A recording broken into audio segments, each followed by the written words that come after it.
अमेरिकेच्या आयात शुल्काचा परिणाम आणि निर्यातीत बदल. अमेरिकेने काही भारतीय वस्तूंवर उदाहरणार्थ सी फूड, हिरे, दागिने 50% पर्यंत आयात शुल्क वाढवल्यामुळे अमेरिकेला होणारी निर्यात मोठ्या प्रमाणात घटली आहे. सप्टेंबरमध्ये ती 76% इतकी नोंदवली गेली घट.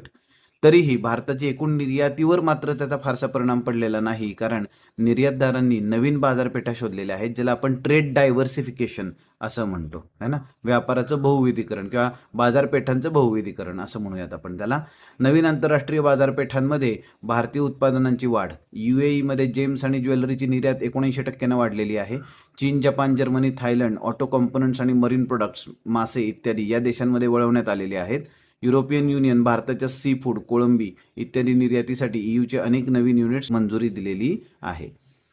निर्यात क्षेत्रातील स्पर्धात्मकता आणि धोरणात्मक सल्ले. कार्पेट, चमड्यांची पादत्राणे यांना चीन आणि व्हिएतनाम, बांगलादेशकडून कडक स्पर्धा मिळत आहे. वाणिज्य विभागाने निर्यातदारांना इतर देशात निर्यात वाढवताना किमती खूप कमी न करण्याचा सल्ला दिलेला आहे.